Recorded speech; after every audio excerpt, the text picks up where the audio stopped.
ನೀವು ಅಲ್ಲಾಹನನ್ನು ಭಯಪಡಬೇಕು. ಕುಟುಂಬ ಸಂಬಂಧವನ್ನು ಹಾಳು ಮಾಡಬೇಡಿ. ನಿಮ್ಮ ಕುಟುಂಬದ ಮೇಲೆ ದೇವನ ಮೇಲ್ನೋಟ ಇದೆ ಎಂಬ ಎಚ್ಚರಿಕೆ ನಿಮಗೆ ಯಾವಾಗಲೂ ಇರಬೇಕು. ನಿಮ್ಮ ಕುಟುಂಬದ ಮೇಲೆ ದೇವನ ಮೇಲ್ನೋಟ ಇದೆ, ಈ ಎಚ್ಚರಿಕೆ, ಈ ಜಾಗರೂಕತೆ ನಿಮಗೆ ಇರಬೇಕು ಎಂದು ಕುರ್ಆನ್ ಆದೇಶಿಸ್ತದೆ. ಕುಟುಂಬಕ್ಕೆ ಪ್ರವೇಶಿಸುವುದು ಮದುವೆಯ ಮೂಲಕ. ನಮಗೆಲ್ಲ ಗೊತ್ತಿದೆ, ಒಂದು ಕುಟುಂಬದ ಆರಂಭ ಮದುವೆಯ ಮೂಲಕ. ಮದುವೆ, ಇಸ್ಲಾಮಿನ ಶಿಕ್ಷಣದಲ್ಲಿ ಮದುವೆ ಎಂಬುದು ಶ್ರೇಷ್ಠವಾದ ಒಂದು ಆರಾಧನೆ, ಅತ್ಯಂತ ಶ್ರೇಷ್ಠವಾದ ಒಂದು ಪುಣ್ಯಕರ್ಮ ಮದುವೆ.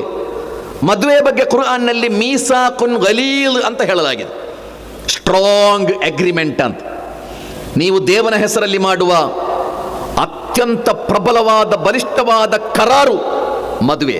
ಪವಿತ್ರ ಕುರ್ಆನ್ನಲ್ಲಿ 3 ಕಡೆಗಳಲ್ಲಿ ಮೀಸಾಕುನ್ ಗಲೀಲ್ ಎಂಬ ಪ್ರಸ್ತಾಪ ಇದೆ.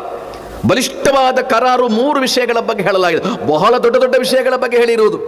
2 ಕಡೆ ದೇವನು ತನ್ನ ಪ್ರವಾದಿಗಳೊಂದಿಗೆ ಮಾಡಿರುವ ಒಪ್ಪಂದಗಳ ಬಗ್ಗೆ ಮೀಸಾಕುನ್ ಗಲೀಲ್ ಅಂತ ಹೇಳಲಾಗಿದೆ. ಇನ್ನೊಂದು ಮದುವೆಯ ಬಗ್ಗೆ ಪವಿತ್ರ ಕುರ್ಆನ್ನಲ್ಲಿ ಮೀಸಾಕುನ್ ಗಲೀಲ್ ಅಂತ ಹೇಳಲಾಯಿತು. ಮೀಸಾಕುನ್ ಗಲೀಲ್, ಬಹಳ ಬಲಿಷ್ಠವಾದ ಕರಾರು ಮದುವೆ ಎಂಬುದು, ಬಹಳ ಪ್ರಬಲವಾದ ಕರಾರದು. ದಾಂಪತ್ಯ ಜೀವನದ ಮ್ಯಾಥಮೆಟಿಕ್ಸ್, ಗಣಿತಶಾಸ್ತ್ರ, 1+1 ಅಂದರೆ ದೊಡ್ಡ 1 ಅಂತ. 1+1 ಅಂದರೆ 2 ಅಂತ ಅಲ್ಲ. ದಾಂಪತ್ಯ ಜೀವನದ ಮ್ಯಾಥಮೆಟಿಕ್ಸ್ ಹೇಗೆಂದರೆ 1+1 ಅಂದರೆ ದೊಡ್ಡ 1.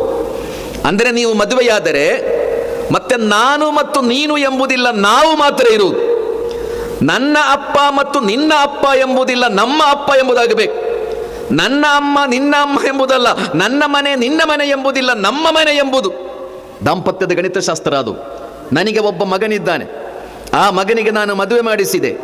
ನನ್ನ ಮನೆಗೆ ಸೊಸೆ ಬಂದಾಗ ಇನ್ನು ನನಗೆ ಒಬ್ಬ ಮಗ ಮಾತ್ರ ಅಲ್ಲ, ನನಗೆ ಒಬ್ಬಳು ಮಗಳೂ ಇದ್ದಾಳೆ. ನನಗೊಬ್ಬ ಮಗಳಿದ್ದಳು, ನಾನು ಅವಳಿಗೆ ಮದುವೆ ಮಾಡಿಸಿದೆ. ಅಳಿಯ ಬಂದ, ನನಗೆ ಒಬ್ಬಳು ಮಗಳು ಮಾತ್ರ ಅಲ್ಲ, ನನಗೆ ಒಬ್ಬ ಮಗನೂ ಇದ್ದಾನೆ. ನನಗೆ 3 ಮಕ್ಕಳಿದ್ರೆ 3 ಮಕ್ಕಳಿಗೆ ನಾನು ಮದುವೆ ಮಾಡಿಸಿದ ನಂತರ ನನಗೆ 3 ಮಕ್ಕಳಲ್ಲ, ನನಗೆ 6 ಮಕ್ಕಳಿದ್ದಾರೆ ಅಂತ. ಕುಟುಂಬ ಜೀವನದ ಮ್ಯಾಥಮೆಟಿಕ್ಸ್ ಅದು.